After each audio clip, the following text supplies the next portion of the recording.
Estás escuchando Mentes Covalentes, tu podcast de química y neurociencia, con Hugo Quintela y Clara García.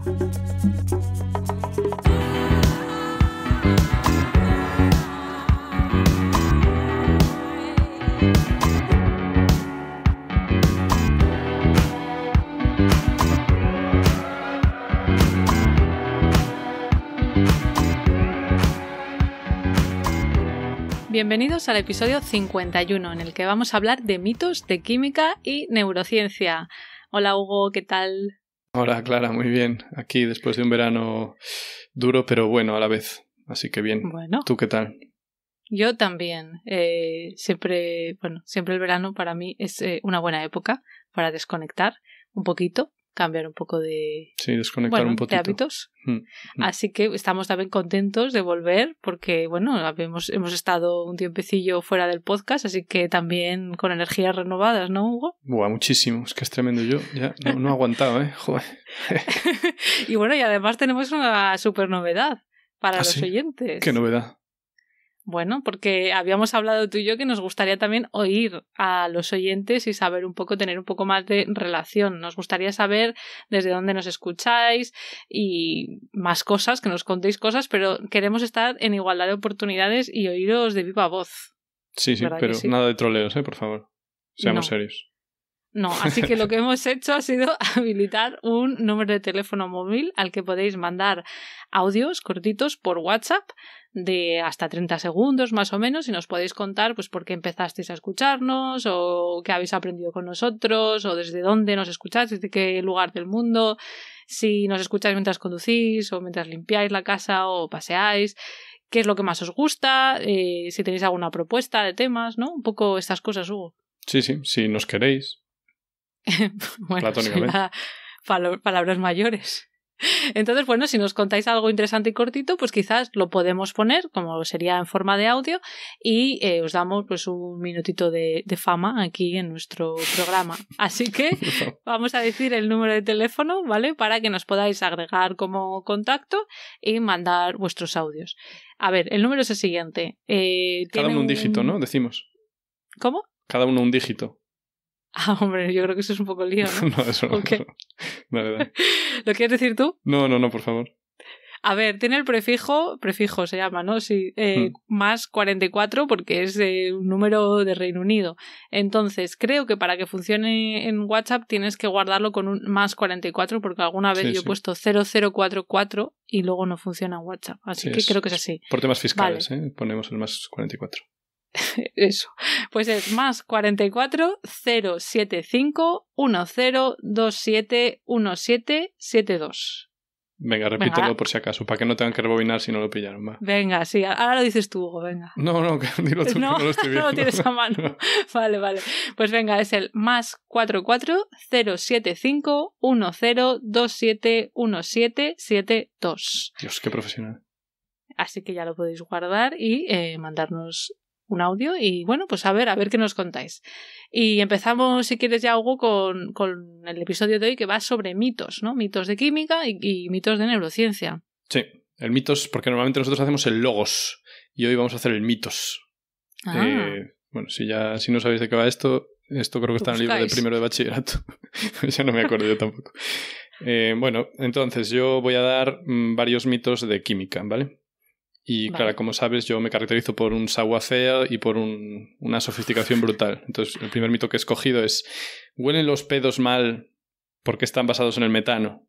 O sea, porque llevan metano. ¿Ese es tu primer mito? Sí. Entonces, o sea, eso es algo que la gente cree, ¿no? Sí, es una creencia muy común, sí, que la gente piensa que las flatulencias huelen mal porque tienen metano. Pues yo tengo entendido otra cosa, pero cuéntanos. Bien, porque probablemente lo tengas entendido bien. Es radicalmente falso. En primer lugar, no todos los pedos... Es que pedo me sale fatal decirlo, pero... ¿Qué puedo decir? Pedo, gas, flatulencia... ¿Alguna más? Hay más, vamos a decir gas. A mí gas es lo que menos mal me suena. Flatulencia tampoco te gusta. Es que para mí que hay otra palabra, pero no me viene. Bueno. Claro, es que gas es muy general. Claro, entonces es confuso. Flatulencia es más... Sí, vamos a decir flatulencia. Venga.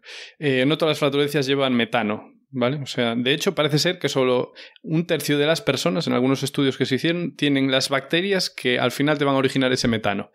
Entonces, la composición de las flatulencias es muy variable, depende mucho de la persona y de la alimentación. El mayor contenido de gases en general en las flatulencias suele ser, esto a mí me sorprendió bastante, aire atmosférico. ¿Cómo te quedas? ¿Por qué? Porque coméis como unos gorrinos, ¿vale? Porque mientras coméis, tragáis mucho aire. Y bueno, yo supongo que a mí también me pasa. Entonces, al final, del aire que tragamos cuando comemos, pues eso, al final sale por el intestino, bueno, por el ano. También contienen a menudo hidrógeno y metano, pero eso, no siempre, como dije. Y por ello es verdad que pueden llegar a ser inflamables, pero bueno, no hagamos tonterías, ¿eh? Entonces, que si no es por el metano y no va a ser por el aire atmosférico, ¿qué le da ese olor característico, ¿no?, a las flatulencias tan desagradables? Eso. Pues son unos compuestos que hay en cantidades muy pequeñas, ¿vale? Y el elemento detrás de este olor es... Creo que igual inserto... Venga, dilo. Creo que sé cuál es, pero dilo tú, a ver. Venga, el azufre, claro. Sí. O sea, no el azufre elemental, pero compuestos orgánicos con azufre. Compuestos azufrados. Entonces, entre estos compuestos... Bueno, no solo orgánicos, disculpad. Entre ellos el ácido sulfídrico, o sea, el H2S, ¿vale? Que es el típico olor a huevos podridos, o a aguas termales. Yo no sé si vosotros veis aguas termales, o también a volcanes. No sé si vais a menudo a volcanes. Yo voy mucho. Doy un pasito por volcanes. Y bueno, pues eso es uno de los compuestos. Otro es el metanotiol. ¿Te suena el metanotiol?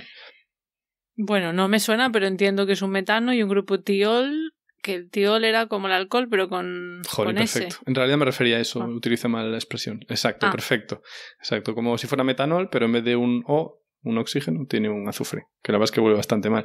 Y sulfuro de metilo, o también llamado DMS, por la gente que controla de química orgánica. Entonces yo en el laboratorio he tenido el placer de oler 2 de ellos, tanto el sulfídrico como el sulfuro de dimetilo. Bueno, y el metanotiol no, pero el propanotiol sí. Y el propanotiol, aunque la gente dice que huele mal, a mí no me olía tan mal. Me olía como a cubitos de verduras. Quizá un poco peor que un cubito de verduras normal, pero no me parecía desagradable del todo. Bueno, la cuestión que incluso el sulfídrico a bajas concentraciones tampoco me parece que huela mal. O sea, cuando vas a aguas termales que son azufradas, no sé si eso, bueno, creo que ya dijiste que no, pero no tenía el placer. Yo me aficioné a las termas y no es un olor que me desagrade. Si está en concentraciones bajas, no hay fallo. En fin, y también yo creo que el huevo cocido, por ejemplo, sabemos que tiene así un olor un poco pédico, pero tampoco es desagradable del todo, ¿sabes? Es una cosa rara eso, sí, porque claro. A mí me ha pasado que hay veces que cuando estaba en algún edificio que las tuberías están mal y huele a tubería, a mí me recuerda a huevo cocido, pero si pienso que es un huevo cocido, como no me parece algo asqueroso, pues no me huele mal. Ajá, es un mecanismo psicológico de defensa. Sí. A ver, sí, veo por dónde vas, ¿vale? Es como... o sea, es como desagradable, pero a la vez no necesariamente desagradable, ¿sabes? Por lo que sea, parece que los seres humanos somos muy sensibles a los compuestos, bueno, voy a decir organoazufrados, o a los compuestos con azufre orgánicos. Vale. Y probablemente esto sea... para nuestra supervivencia. En plan, ¿sabes? Si tienes un poquito de azufre, es que ya está pocho o lo que sea. Vale. Supongo que el caso del huevo cocido, pues ahí no, pero bueno, que cuando la comida se empieza a estropear las proteínas y tal, porque las bacterias empiezan a hacer de las suyas, las anaerobias, es en plan, mira, si estás teniendo una fermentación anaerobia en algo que te vas a comer, no te lo comas. Cuidado. Entonces, por eso, a concentraciones muy bajas ya nos apesta muchísimo. Y esto me lleva a... otra cosa, es como un submito, ¿vale? Así que no cuenta en la lista de mitos, porque el mito es como el metano huele mal, ¿vale? Entonces ahora va con el gas natural, porque el gas natural, el gas ciudad, el que usas para la calefacción, el que usas para calentar el agua y ducharte, e incluso para los fogones, pues ese es casi todo metano, sobre un 90%, luego tiene propano y otras movidas, pero bueno, eso no nos importa.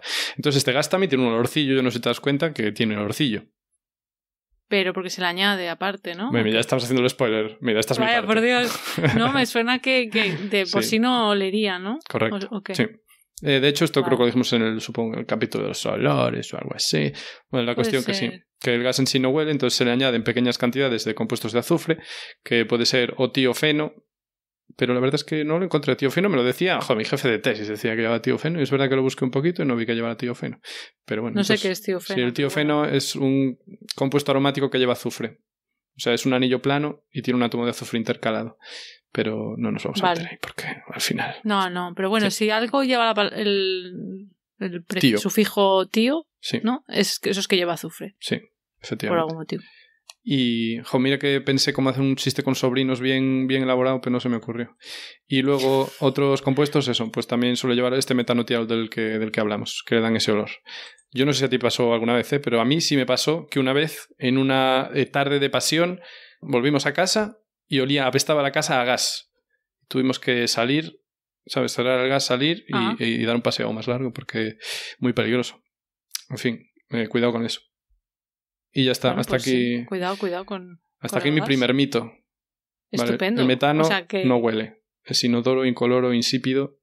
Y los olores de tanto las flatulencias como el gas ciudad se debe a compuestos con azufre. Que se producen por las bacterias en el caso de las flatulencias. Correcto, ¿no? Anaerobias. Estupendo. Sí. Bueno, pues un mito ya desmontado. Perfecto. Bueno, pues yo voy a hablar de otro mito muy conocido, yo creo, que claro, mucha gente pensará que es verdad, que es el de que solo utilizamos un 10% de cerebro. Qué ¿Tú habías oído 12, esto? Un 12, es una cifra correcta. ¿A ti te sonaba esto? Sí, pero sabías que era mentira, claro. Sí, es que ya, claro, ya de base dices tú, ¿cómo puede ser tanto derroche? No puede ser. Somos mejores exacto. que eso es una de las cosas que yo creo que si lo piensas a pensar. Entonces, bueno, vamos a empezar por el principio. Este es un neuromito muy extendido, seguramente uno de los que más se han extendido. Y no es así porque utilizamos el 100% de nuestro cerebro. El 110. Exacto. Como explicamos en el episodio 32, que fue un especial de verano que hicimos el año pasado, o sea, en 2021, nuestro cerebro utiliza más o menos un 20% de la energía que consume nuestro cuerpo y la mayoría de esa energía pues se utiliza para el impulso nervioso de nuestras neuronas. Sí, para mantener esos muelles apretados para que luego salten cuando hace falta, ¿no? Sí que lo habíamos Exacto, dicho. para mantener ese potencial de membrana, pero también luego para transmitir ese impulso, ¿no? Que son esos iones que entran y salen. Entonces, bueno, vemos que utiliza un montón de energía porque es un órgano que ocupa pues más o menos un 2% del volumen y está gastando un 20%. Y desde un punto de vista evolutivo, lo que tú dices, ¿no? Sería un derroche, ¿no? Si nuestro cerebro pues estuviera ahí ocupando todo ese espacio además para luego solo usar un 10%, porque luego encima tenemos que darnos cuenta de que como animales somos muy cabezones, ¿no? O sea, tenemos una cabeza grande, ¿no? Proporcionalmente, y para salir al mundo los bebés tienen que nacer relativamente inmaduros comparados con otros animales, ¿no? Porque su cabeza, si se esperara demasiado tiempo dentro del útero materno, no cabe por el canal del parto. Claro. Y no había otra solución, no sé. Es que es muy complicado. Que fueran marsupiales, ¿no? Que salieran ahí como un bichito y luego los llevas cargados en... eso estaría muy bien. En la bolsa. Pero mira, por lo que sea, no hemos tirado por ahí. Sí.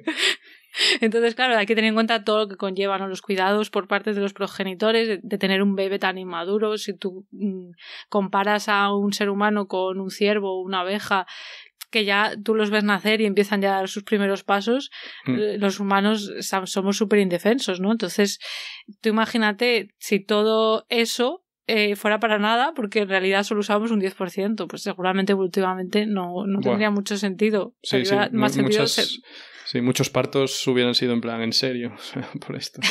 ¿Qué me estás contando? Por esto. Sí. Claro, y luego está el tema de las circunvoluciones del cerebro, que son esos pliegues, ¿no? Que tenemos para que quepa más en ese espacio. Es por eso. ¿No? Claro, al final si tú arrugas mucho esa superficie, o sea, tienes muchas más neuronas. Qué bueno, pues no lo había pensado. Pues claro. Pues mira. Porque el hígado, por ejemplo, no hace eso. No, ni los exacto. ojos tampoco. No, exacto. Entonces podríamos tener un cerebro mucho más lisito si solamente hiciera falta pues el 10%, ¿no? de lo que utilizamos. Entonces está qué buen ahí. Argumento. Me mola. Al final estos son, no sé si son buenos argumentos o no, pero bueno, son como maneras de razonarlo un poco desde el punto de vista evolutivo. Pensar, bueno, no tiene mucho sentido, pero bueno, que a lo mejor puedes decir, yo que sé, habrá cosas que evolutivamente no tengan sentido y hayan llegado a ocurrir, no lo sé. Pero otro razonamiento más es cuando hay un accidente cerebrovascular o un traumatismo cerebral, suele haber algún tipo de secuela. Si solamente utilizáramos un 10% de cerebro, por probabilidades, sobrado, claro, dirías, bueno, pues normalmente pues te ocurre en un sitio que no hay nada me dio el 90 que no uso, o me dio tal, pero como todavía tengo un 80 que no tengo, o sea, no estaba usando. Claro. Sí. Entonces, bueno, estos son unas cosas que nos pueden hacer pensar, y también es verdad, hay que tener en cuenta que en un momento dado concreto no estás usando todo tu cerebro, el 100% de tu cerebro. Vale, o sea, eso es verdad, pero la evidencia científica sugiere que a lo largo de un periodo de 24 horas sí que usamos todo nuestro cerebro. ¿Vale? Claro, o sea que... sí. Sería como decir, no usas todo el cuerpo, solo usas el 10% del cuerpo. Claro, pues si estoy sentado, tío, pues no voy a estar pedaleando. Exacto. A lo mejor no estás moviendo las piernas cuando estás sentado. Pero luego cuando quieres ir al baño, bien que te valen.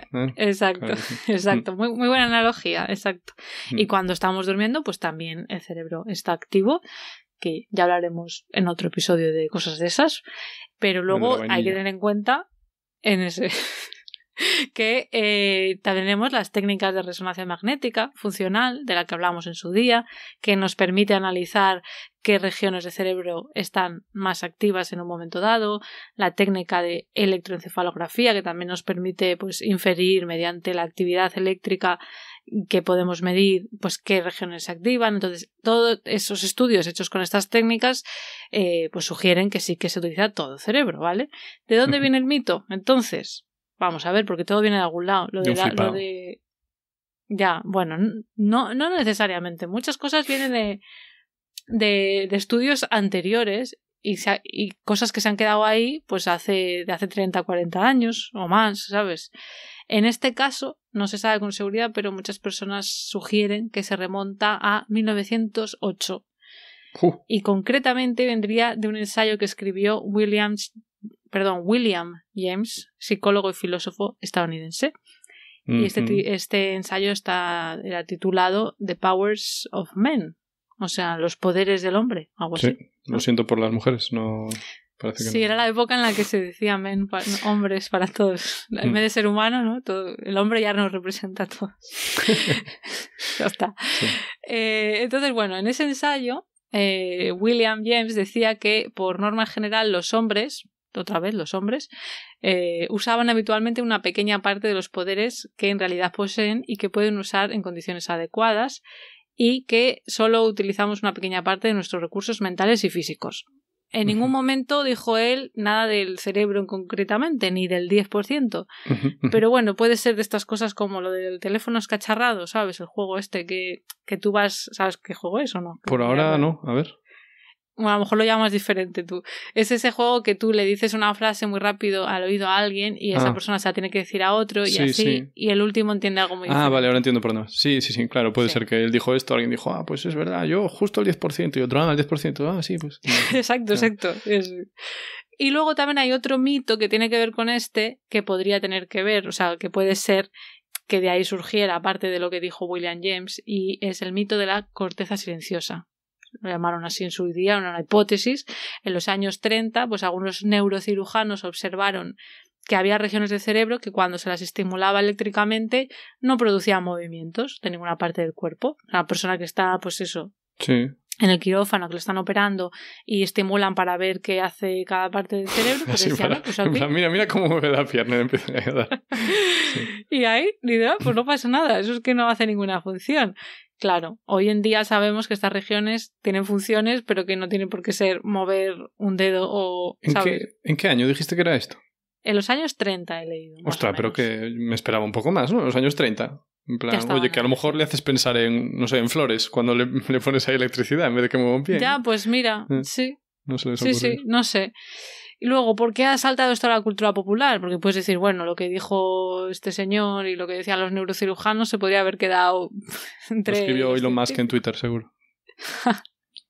Podría ser. Bueno, pues tampoco se sabe muy bien, pero puede ser que a la gente le parezca intuitivamente que tiene sentido, ¿no? Porque a veces uno piensa, pues cuántas veces me falla el cerebro, que a lo mejor voy a la cocina, se me olvida para qué iba. Claro, es que el 10%... Eso es la cocina, no tiene que ver con el cerebro. Y luego también está la idea esa de la esperanza, ¿no? De poder mejorar, de que podamos sacar mayor potencial. La telequinesis. Entonces supongo... Ya molaría. Bueno, eso ya sí, wow. Ya roza lo mágico, ¿no? Bueno, roza. ¿Qué roza? Sí. Lo abraza. Muy benevolente. Abraza la magia. Y hay que tener en cuenta que luego ha habido pues también películas y, bueno, no sé qué más historias habrá habido, pero por lo menos hay una película que se llama Lucy. Morgan Freeman. Esa es la de Lucy, ¿no? No sé, pero yo sé que hay una peli, no sé cuál, que Morgan Freeman... Pues puede ser, creo que en esta sale Scarlett Johansson y puede ser que Morgan Freeman, yo no la he visto, pero he leído que va de esto, que está basada en este mito. Vale. Entonces puede ser, no lo sé, ¿eh?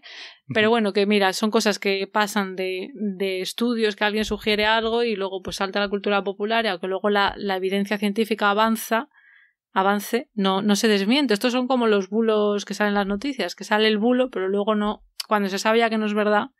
Ya, los científicos luego no van por ahí predicando, porque, a ver, bueno, a día de hoy ya hay divulgadores maravillosos como nosotros, pero hace unos años no estábamos tú y yo aquí para desmentir tal cosa. Por ejemplo.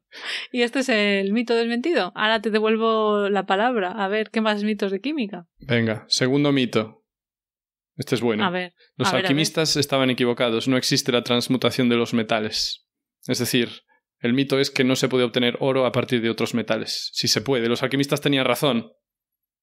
Qué fuerte. Es que yo no sabía ni que se decía eso de la transmutación de los metales. Mujer, la piedra filosofal, ¿no? La piedra que todo lo que toca lo convierte en oro. Vale, es que yo no estoy muy puesta en estas cosas. Pues hay que leer más Harry Potter, ¿eh? No, es ya, me leí el primero en su día cuando era pequeña y yo ya...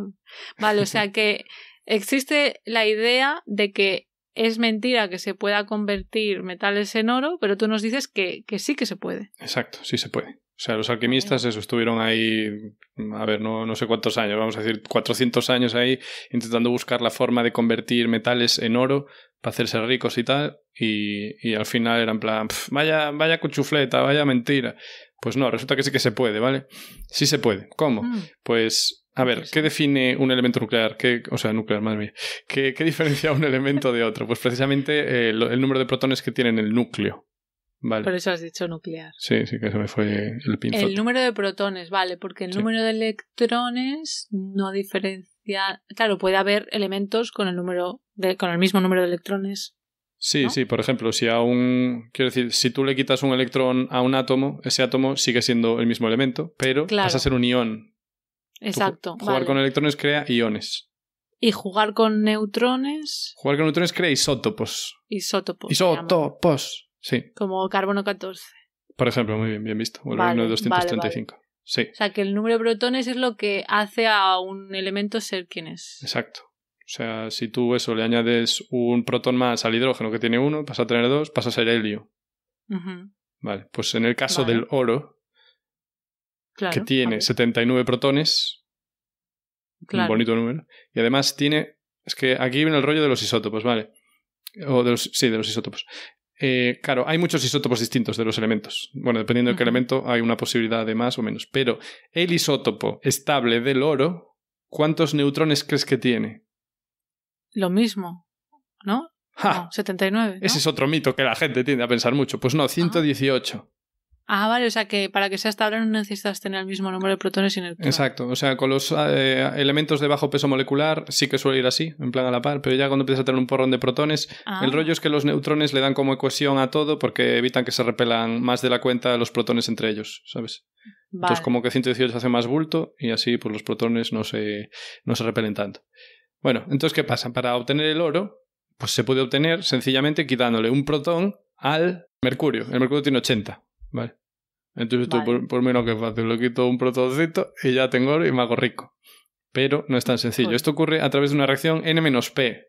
Bueno, ¿Te queda ¿tú claro, te crees no? que me acuerdo yo de lo que era eso? O sea, me ¿Tú diste mucho. Esto? Yo ahora cuando lo estuve mirando hacía mucho. Yo lo di en bachillerato, en segundo de bachillerato y no lo toqué más. Me encantaba, la verdad, esta movida. Yo en bachillerato y en la carrera ya no me acuerdo si lo di o no, pero bueno, que ha llovido mucho, o sea, que no me acuerdo qué significaba mucho estos ejercicios. Bueno, esto consiste en que le metes a porrillo, a presión, le metes un neutrón, o sea, bombardeas oro con neutrones, mercurio, con neutrones, y entonces incrustas un neutrón dentro del núcleo del mercurio. Así que por ahora sigues teniendo mercurio, solo que un isótopo que tiene un neutrón más que hasta ahora. Vale, ahí te quedas. Pero ¿qué pasa? Que pasa a veces que cuando metes este neutrón, pues por otro lado sale un protón. ¿Sabes? ¡Paf! Como un billar. Entra uno. Sí, me lo estaba imaginando así como. Por eso es N-P. Neutrón, ¿sabes? Ganas neutrón, pierdes protón. Entonces, ¿qué pasa? Eso es lo que significa. Sí, que eyectas un protón. Oye, pues ya está. Pues ahora tienes 79 protones. Ya no es mercurio, es oro. Magia. ¿Eso es verdad? Sí, esto pasa. Esto lo puedes hacer con un reactor nuclear, con un acelerador de partículas. Solo necesitas... Bueno, en tu casa no. En tu casa seguro que no. Pero si tienes un laboratorio potente, sí. ¿Qué pasa? Que esto tiene algunas limitaciones, ¿vale? En general, los isótopos de oro que vas a conseguir son radioactivos. O sea, no son el isótopo que dijimos que tenía 118 neutrones y que era estable de por vida, y entonces que sí que puedes ir ahí a venderlo en el compro oro y hacerte de oro. No. Entonces, ¿qué pasa? Que a lo mejor en unas cuantas horas o en cientos de días, pues vas a ir perdiendo, ¿no? Poco a poco o rápidamente el oro que tienes. Pero es que sería peligroso, sí. ¿o no? Sí, la radioactividad es peligrosilla. Vale, no te va bien. Sí. Pero bueno, ¿puedes hacer lo contrario? Coger a un elemento con un protón de menos y ponerle uno. Efectivamente. ¿Qué pasa? Que aún ahorras dinero, ¿vale? Porque al que le puede sumar un protón es el platino. A ver, que es careiro también, pero no tanto. Vale. El platino es un poco más barato que el oro. Sí, señor. El oro... Fíjate que suena como más... Sí, yo la verdad es que tampoco controlaba mucho de precios. Cuando la gente vende muchos discos no se dice no sé qué, de platino, de oro... A ver, yo a lo mejor es que en los años 70 costaba más sacar platino que oro. Yo ahí no me voy a meter, porque no me lo preparé, básicamente. No entramos ni salimos. A día de hoy, 56 eurazos que cuesta un gramo de oro y 29 que cuesta uno de platino. Así que hay negocio. Entonces, ¿qué haces? Pues haces lo mismo, bombardeas platino con neutrones y entonces, ¡pam!, si consigues incrustarlo bien. Luego hay una reacción más de la que aún hablé, que es la desintegración beta. No sé si te acuerdas. No, me suena. Está guapísima. No. Pues entonces, ¿qué pasa? Que un neutrón del núcleo se desintegra formando un protón y un electrón. Además de un neutrino y un antineutrino, que eso yo ya no me acuerdo. Pero bueno, que al final el neutrón que le acabas de meter, pues se convierte en un protón. Magia. O sea, magia, ya está. Pues sí, suena bastante mágico, la verdad. Vale, entonces, ¿qué tenemos que decir? Que esto suena guay, pero es una eficiencia de mierda. En plan, tienes que estar bombardeando, te sale un montón de cosas que no quieres, luego tendrías que purificarlo. Es la cosa menos eficiente que te puedes imaginar. Pero es posible. Claro, puedes obtener, en plan, de 1 kilo de mercurio, te puedes sacar ahí 0,5 gramos de oro. Estupendo. Así que pensar. Vale, pues este es el mito número 2, que no puedes convertir otros metales en oro. Sí se puede. ¿Y ahora tú? Estupendo, muy interesante. Bueno, pues yo voy a hablar ahora de un mito que no sé si habrás oído tú, que dice que hay personas que utilizan más el hemisferio derecho del cerebro y otras que utilizan más el izquierdo y según eso pues son de una manera u otra. Ah, como yo, que soy súper artístico y sensible. Por ejemplo, exacto. Porque uso el cuerpo calloso. Se dice. Exacto. Muy bien. Pues esto es algo que se ha dicho mucho, ¿no? En la cultura popular, está bastante extendido. La idea sería que las personas como tú, muy artísticas y creativas, utilizan más el hemisferio derecho. ¿Vale? Y experimentarían el mundo en términos más descriptivos y subjetivos. Es que soy yo literal, o sea. Y luego estarían las personas que utilizan más el izquierdo, que según este mito, esta idea, serían más analíticas y más lógicas. ¿Vale? Es que soy yo también literal. Tú eres todo, ¿no? Entonces, bueno, esto pues carece de evidencia científica. Siento desilusionaros a los que creyerais en esto. Será por Mercurio, entonces. Exacto, por Mercurio. ¿Y de dónde viene el mito? Voy a contar de dónde viene, ¿vale? Porque todo viene de algún sitio. Bueno, pues allá por 1979 se publicó un libro titulado Dibujando en el lado derecho del cerebro, de Betty Edwards. En ese año ganó Israel Eurovisión. ¿En serio? Con la canción, la de... ¿Cómo se llama? Bueno, es igual, sí, continúa. ¿Te conoces en serio? Con el Abanivia Boebe, creo. Fíjate, bueno, pues así nos situamos en esa época. Perfecto. Entonces, este libro era una guía para aprender a dibujar mejor, ¿vale? Y parece ser que se hizo muy popular, o sea, fue un bestseller, un libro muy vendido, y en él se decía algo así como que conectar con tu cerebro... o con tu cerebro derecho, con esta parte del cerebro, pues puede ayudar a ver y dibujar las cosas de manera diferente. Buah. ¿Vale? ¿Y cómo se hacía eso? Pues no lo sé. Girando la cabeza un poco para que siga la sangre mejor. Buena pregunta. Pero creo que de hecho la gente que se aprovecha de este mito, no creo que hay gente que intenta vender la idea de que hay ejercicios que se pueden hacer para desarrollar más tu lado derecho del cerebro y no sé qué. Hoy toca piernas, mañana toca hemisferio derecho, ¿no? No sepa. Sí, no sé. Es todo muy curioso. Entonces, ¿quién es esta señora Betty Edwards? La autora, para entender el contexto, ¿no? Una pintriz, ¿no? Bueno, pues sí, era una profesora de arte, sí, estadounidense, nacida en 1926 en San Francisco, con un máster en arte y con un doctorado en arte, educación y psicología de la Universidad de California, Los Ángeles, conocida como UCLA. Ajá. Y según Wikipedia, a fecha de grabación todavía esta señora vive. Y de hecho he mirado su web y parece que sigue publicando cosas. Así que, bueno. Ostras, pues pero si tendrá 95 tacos o algo así. Sí, exacto, por ahí, 95, 96, sí. Ah, pues igual sí sabe del cerebro, si vive tanto, igual. Bueno, pero el libro es del 79. Sí. Sí, bueno, no sé muy bien qué quieres decir con eso, que si vive no tanto. sé, yo tampoco. Relleno. Entonces, ¿de dónde se sacó esto del hemisferio derecho? Bueno, pues parece ser que de la investigación que había en esa época, en la que ella escribió el libro, sobre los hemisferios cerebrales. Como hemos dicho, el libro se publicó en el 79, o sea que puede ser que en aquella época la evidencia que se tuviera pues sí que sugiriera un poco que había estas diferencias entre el hemisferio derecho, izquierdo, etcétera. O sea que quiero dejar muy claro que no estamos intentando cancelar a Betty, ¿vale? Que nadie vaya a su Con nuestro enorme poder de convocatoria. No queremos, por favor, no canceléis a esta mujer. Sí. Ni a Cuadernillo Exacto. Rubio tampoco, por franquistas. ¿Eran franquistas? No, pero como publicaban en los años 50 y 60, a lo mejor alguna frase de escribir a Franco, viva Franco. O sea, no sé. Ay, por Dios. Bueno, pues a ver, hay que decir que sí, que en esta época estaba de moda estudiar los hemisferios, las diferencias. En los años 60, el neuropsicólogo estadounidense Roger Sperry estaba investigando las funciones de los dos hemisferios por separado. Y tú dirás, ¿cómo pudo hacer esto, no? Porque como tú has dicho antes, están unidos por el cuerpo calloso. Muy bien. Sí. Que son esas fibras nerviosas que conectan la izquierda y la derecha. Nombre muy desagradable, por cierto. ¿Cuerpo calloso? Hombre, por favor. Hay un callo, no sé. Ya, la verdad que, bueno, no sé por qué le pusieron ese nombre. Pero bueno, entre otras cosas, lo que estaba haciendo Roger Sperry era estudiar esto con personas que se les había cortado, segmentado o seccionado esas fibras del cuerpo calloso como tratamiento para su epilepsia, ¿vale? Entonces, síndrome de la mano ajena. Bueno, eso ya es otra cosa, no es epilepsia. No, pero eso es que había visto en su día un documental en la 2 de televisión española y hablaba de que algunos que les habían operado así, que luego les pasaba el síndrome de la mano ajena. O sea, que la mano hacía lo que salía del puro a veces. Qué fuerte. Vale. Pues eso ya no estoy segura a cuánta gente le pasaba, etcétera, pero bueno. Pues sí, si segmentas el cuerpo calloso, si lo cortas, pues pueden pasar cosas raras, exactamente. Es que entonces, qué fuerte. Ya, no sé, la verdad.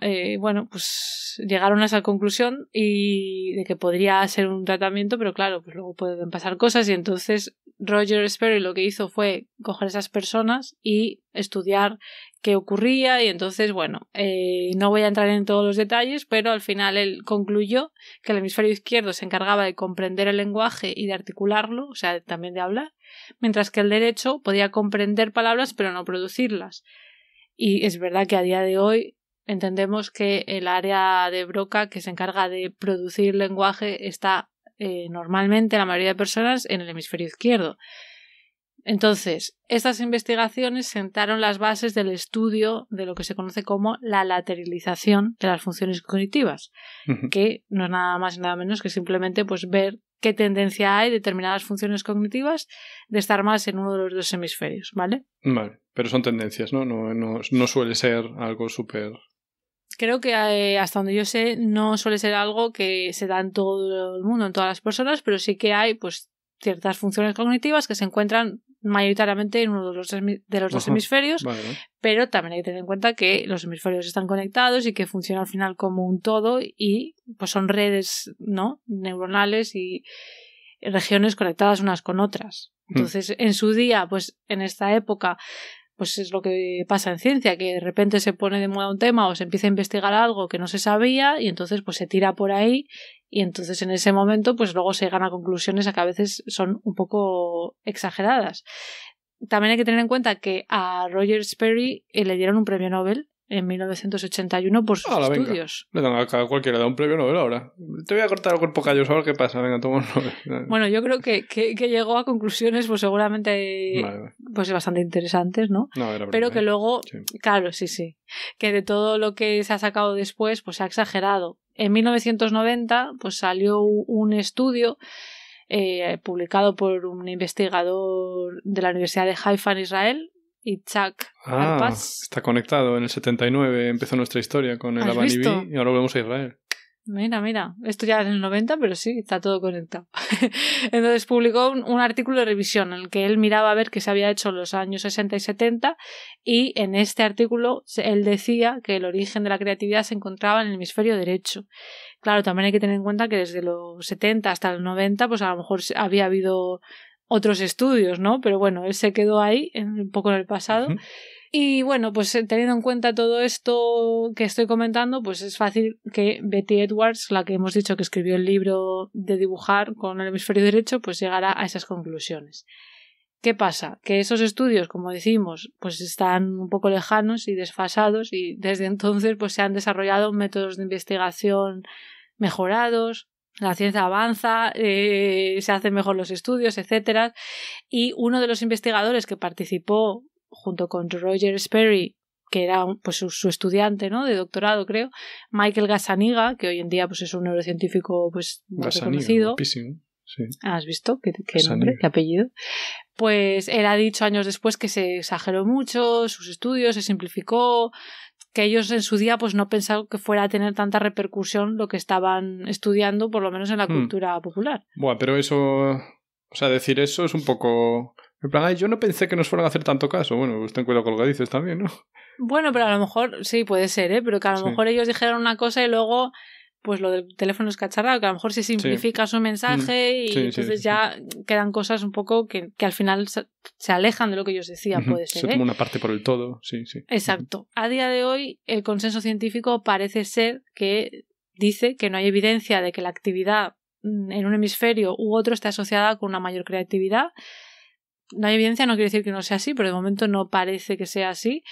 Y en un estudio de 2013, con imágenes de resonancia magnética de más de 1.000 personas, se concluyó que la actividad era similar en los dos hemisferios, independientemente de la personalidad. Así que, de momento, hasta que se demuestre lo contrario, pues parece ser que esto es un mito. Vale, inconcluyente, por lo tanto, sí, señora. Muy bien. Así que, ¿qué más? ¿Tú tienes más mitos de química? Sí, yo voy con una cosa muy de andar por casa. Que es el aceite y el agua no se mezclan porque tienen densidades diferentes. Porque la densidad del aceite es 0,9 gramos por mililitro y la del agua 1 gramo por mililitro. O sea, esto es algo que la gente cree, ¿no? Pues sí. Y es indignante. No. Bueno, pues sí, es falso. El aceite y el agua no se mezclan porque tienen una naturaleza química molecular diferente. De esto hablamos, supongo, quizá en el capítulo del agua o no sé cuándo. Pero, ¿qué pasa? El aceite está compuesto por cadenas carbonadas muy largas. Bueno, bastante largas, depende con qué lo compares. Pero la cuestión que son cadenas carbonadas, así que tienen un nulo o bajísimo momento dipolar. El momento dipolar es esto que tiene el agua, porque, ¿sabes? Tienes ahí tu átomo de oxígeno, átomo de hidrógeno. El átomo de oxígeno tira mucho de los electrones porque es muy electronegativo. Entonces el hidrógeno se queda como desnudito de electrones, así que se queda parcialmente positivo. Y entonces pues tienes una carga parcial positiva en el hidrógeno y una en el oxígeno. Entonces, ¿qué pasa? Que las cargas opuestas se atraen. Entonces, como tienes un hidrógeno un poco positivo, pues el oxígeno del vecino, como está un poco negativo, pues están ahí en plan, intimamos. Vale. Y mientras eso están a este rollo, el aceite está ahí en plan, ¿sabes? Yo no tengo de esto, yo estoy neutro, a mí me da igual vuestras mierdas. Y entonces por eso no se mezclan y prefieren interactuar cada uno consigo mismo. Y esto no tiene nada que ver con la densidad. Y como ejemplo, tenemos el diclorometano, uno de mis disolutos preferidos, que tiene una densidad de 1,3 gramos por mililitro, y el pentano, que también es de mis preferidos, que tiene 0,6 gramos mililitro. Y los dos se mezclan perfectamente, a pesar de que uno es el doble de denso que el otro. Tú lo haces ahí, le pones el abaticao y se te mezcla guay.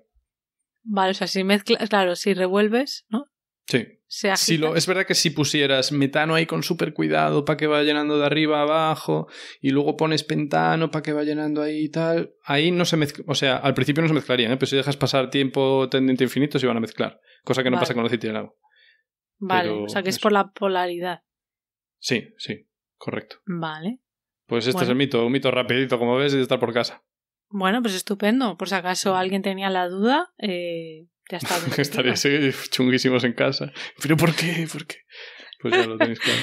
Perfecto. Entonces, ¿ahora cuento yo el tercero que tengo o cómo quieres hacer? Yo ¿Sí? mejor sí. Vale, pues venga. Yo voy a hablar de un mito que también está muy extendido de neurociencia, que es el cerebro triuno. ¿Te suena esto? ¿Triuno? ¿Nombre?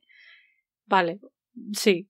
A lo Sí, mejor me el suena nombre en mucho. sí, a lo mejor el nombre no te suena, ¿eh? No. Pero ahora el concepto que voy a explicar puede ser que sí, o a algún oyente que le suene, ¿vale? Buah, pero me tienes... Yo no lo sabía. ¿Cómo mola? Triuno. Sí, creo que también se puede llamar de otra manera, pero bueno, triuno... Padre, no sé Hijo, cómo se... Espíritu Santo, ¿no? Suena eso, porque... Sí, es como 3 en 1. Sí, es 3 en 1. Entonces, es la idea de que el cerebro humano está organizado en 3 capas. El cerebro reptiliano, que es... de esto hablamos sí, alguna vez. que se encargaría... ¿Hemos hablado de ello? Un poquito, sí. Puede ser, vale, no me acuerdo cuándo. Es que llevamos tanto tiempo ya. Muchos episodios a nuestras espaldas. Sí. Bueno, pues el cerebro reptiliano, según esta hipótesis, se encargaría de los instintos más básicos de supervivencia, como de los cazar reptiles. Moscas cuando vuelan con la lengua. Por ejemplo. Luego estaría el cerebro límbico o emocional, que habríamos heredado de los mamíferos, supuestamente según esta hipótesis. Y luego estaría el cerebro racional o neocórtex o neocorteza, como quieras llamar, que sería pues ya el que tenemos los humanos superinteligentes, ¿no? Entonces, o sea, solo algunos de nosotros, en los superinteligentes. Sí. Entonces, esta idea del cerebro triuno pues es uno de los mitos más extendidos que yo no era consciente hasta hace relativamente poco, que entré ya en el mundo de la divulgación o que oía a cierta gente que hablaba de eso y yo, ¿pero qué es eso? Y claro, ¿por qué no sabía yo esto? Pues porque los libros de texto de neurociencia no hablan de esto, porque está tan descartado... Ajá. A ver, ¿de qué año es esto? Porque 1908, 1970... A ver, ¿cuándo es? Pues ahora te voy a contar, sí, bueno, creo que de los 70, sí. Ahora voy a empezar a contar. Buena época para algunas cosas, pero para otras... Ya, muchos mitos de esa época. Sí, sí. Pues la idea la propuso... Sí, la propuso Paul MacLean, que era un médico y neurocientífico estadounidense nacido en 1913. Perdón, es el de American Pie ese, ¿no? El de no he visto American Pie. No, la canción, no la peli. Vale, pues tampoco sé quién es. ¿Cómo es? Paul MacLean. Paul MacLean. Sí, pues seguro que sí. Pues estupendo, seguro. Todo cuadra, ¿no? Por épocas. Bueno, pues hay que tener en cuenta que en aquella época, cuando estaba Paul MacLean realizando sus investigaciones, pues no había unas técnicas muy avanzadas para estudiar el cerebro, ¿vale? Hay que entender el contexto. Hacia los años 50, él estaba utilizando la técnica de electroencefalografía, que hemos mencionado antes, que puede medir pues cambios en la actividad eléctrica del cerebro. En este caso estaba él con pacientes de epilepsia y otros tipos de pacientes. Y él estaba convencido de que los componentes emocionales de estos trastornos tenían que ver con estructuras que se encontraban en las profundidades del cerebro. Lo que él en su momento llamó el cerebro visceral, ¿no? Vale. Cuando hago el visceral. Vale. Luego cambió el nombre a cerebro límbico, porque ya le sonó un poco más neutro. Suena bastante más profesional. O sea, sí. Visceral suena un poco... Límbico creo que lo propuso Broca, que era otro investigador, y entonces yo creo que MacLean dijo... Exacto. Sí. Y MacLean debe ser que le gustó más y dijo, pues lo vamos a llamar así. Tampoco sé de dónde viene lo del límbico. Tendría que investigar para otro episodio.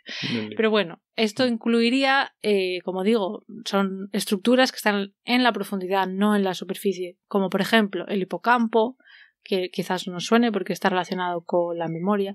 La amígdala, que normalmente se la asocia a las respuestas de... Sí, también. Porque amígdala viene de almendra, ¿no? Porque es como una forma de almendra. Está relacionado con la respuesta de miedo, aunque no solo. Pero bueno, se le conoce por eso. Entonces ahí estaba MacLean investigando estos pacientes con electroencefalografía, luego se centró en la neuroanatomía, parece que le fascinó, y él pues tenía como herramienta el microscopio y podía observar al microscopio láminas de cerebros, porque claro, al microscopio tú no puedes poner un cerebro ahí, tiene que ser algo que atraviese la luz, ¿no? Entonces cerebros de lagartos, de diferentes mamíferos, también de humanos. Entonces él observó que en los humanos había partes que no veía en otros mamíferos. Y a él eso dijo, pues lo voy a llamar neocórtex, porque será más nuevo, porque como hemos aparecido más tarde en la evolución, pues ya está. Durísimo el nombre, me gusta. Ay, neocórtex. Sí. Y luego también concluyó que los mamíferos tenían partes en su cerebro que no veían reptiles. Entonces a eso fue lo que le llamó sistema límbico, a lo que veían los mamíferos. Y ya la primera vez que él públicamente habló de su idea esta del cerebro triuno fue en 1969. Buena época. Salió el disco de King Crimson, In the Court of the Crimson King. Sí. Tú sabes todo por música. Este es el año que llegamos a la luna, ¿no? El ser humano. Sí, bueno, también. Aparte. Y para sorpresa de MacLean, sus ideas ganaron popularidad entre la comunidad científica. Parece que gustó, le pareció a la gente un modelo muy elegante, que aparentemente... Sí, que estaba como de acuerdo con la teoría de la evolución de Darwin, ¿no? De, pues vamos evolucionando. Capitas de cebolla también. Sí. Y luego saltó a los medios. Y parece ser que ya los medios lo exageraron mucho y que se quedaron más con la idea de 3 cerebros diferentes que con lo que MacLean decía que era más 3 sistemas englobados en un único cerebro funcional.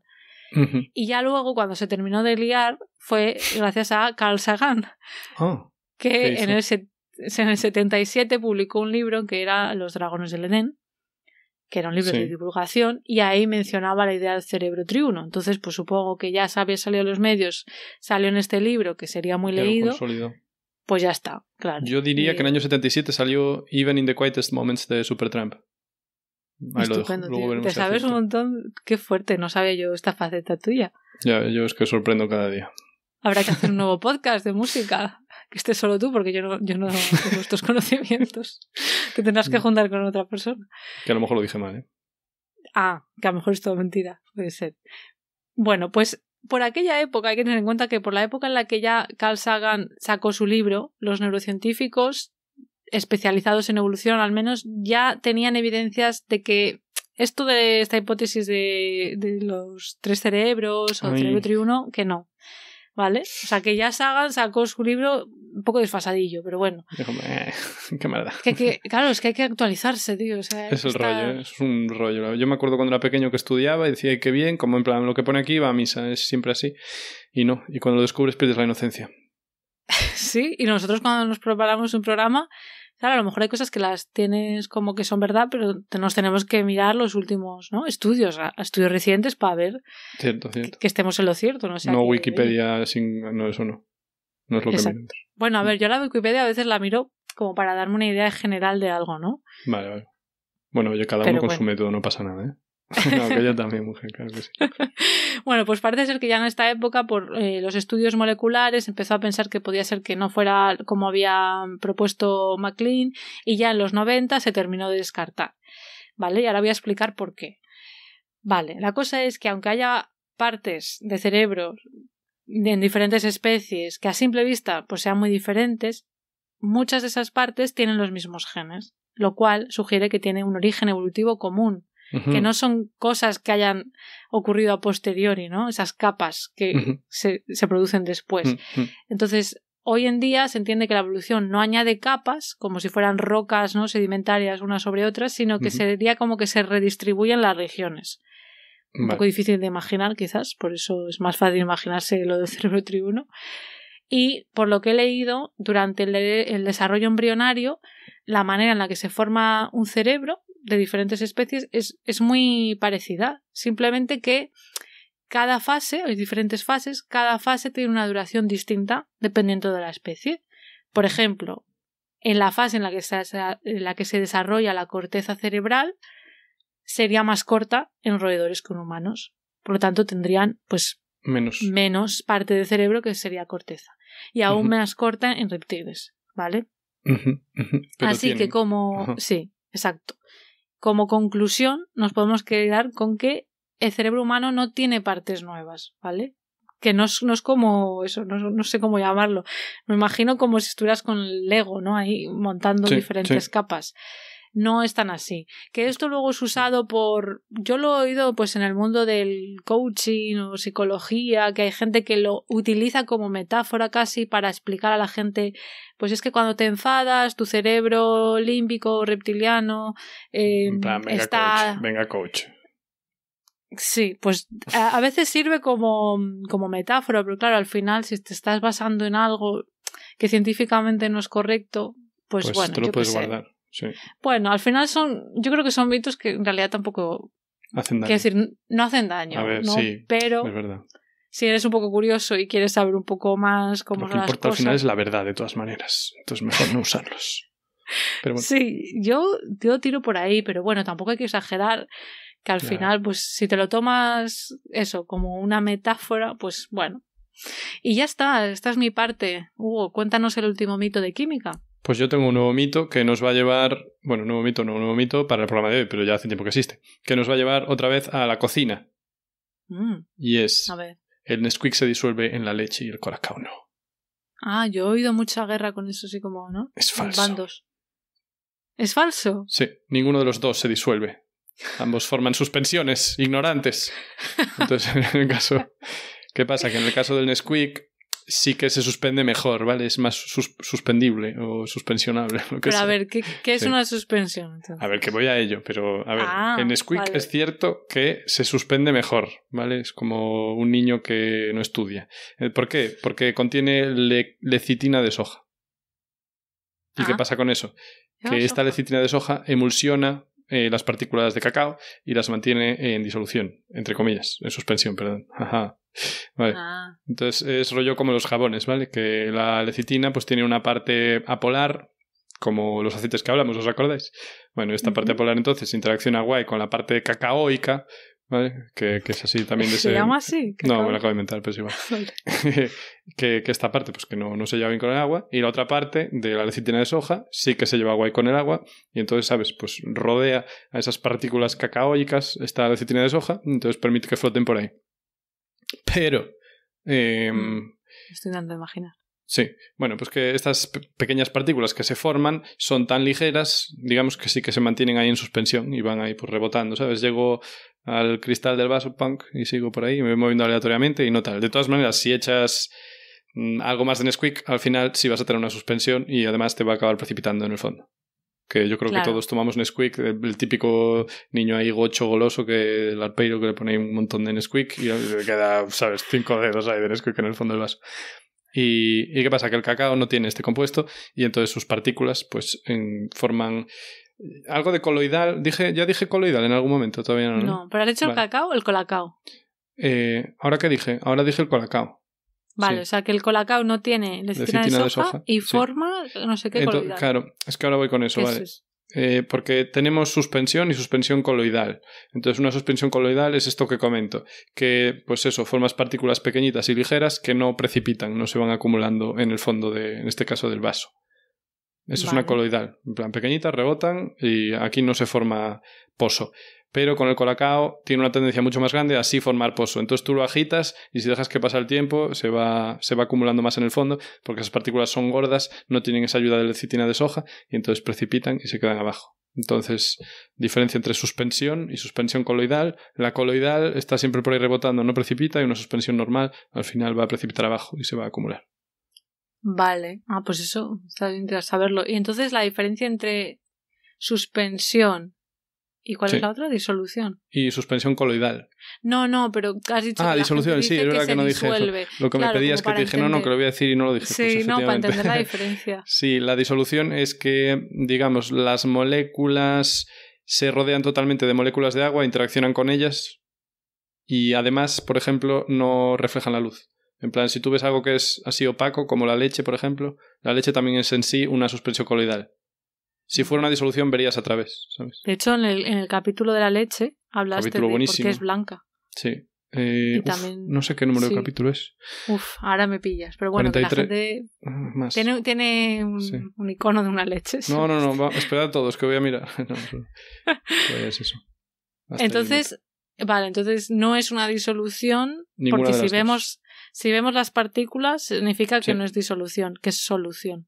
Bueno, a ver, las partículas individuales no las ves, ¿no? Bueno, las partículas no, pero ves algo que está ahí. Sí, correcto. O sea, si fuera una disolución sería como cuando añades azúcar a la leche, que no... Por ejemplo, eso sí. Es una pero disolución. Ojo, que también le puede dar color. Lo siento, solo se me ocurre ahora la orina, ¿sabes? La orina tiene color, pero es una disolución igual. Si está sano, por lo menos, es una disolución. Ya, es como que se mezcla más, ¿no? Con las moléculas. Sí, o sea, yo creo que a nivel de grosso modo, sí. Es como que a nivel molecular... está totalmente rodeada de moléculas de agua que interactúan con ella. Y lo otro es como que tienes un montón de moléculas de eso que quieres o que estás intentando disolver que interactúan con ellas y forman cosas gordas que realmente... Y me lo estoy imaginando como... Mira, como... Bueno, me estoy imaginando un congreso científico, pero puede ser un grupo de amigos. Que una disolución sería cuando tú vas con tu grupo de amigos, pero luego cada uno habla con gente diferente que no conocía en la fiesta. Y una solución sería que van diferentes grupos de amigos y están como... Bueno, a lo mejor se subdivide un grupo en dos y se mezclan con otro, pero las personas individuales no se reparten tanto, ¿no? Algo así. Me gusta, sí. Por ejemplo. Gracias. Bueno, pues estupendo. Pues este es el último mito. Ninguno de los dos se disuelve, se suspenden. Entonces, Colacao entiendo que tomaría una decisión de que prefiere que quede pozo, ¿no? Sí, el Colacao estarían ahí todos apiñados, ¿sabes? Con los brazos en los hombros del otro ahí, hablando siempre entre ellos así, cuchicheo, y no se separan nada. Pero que quiero decir que no es...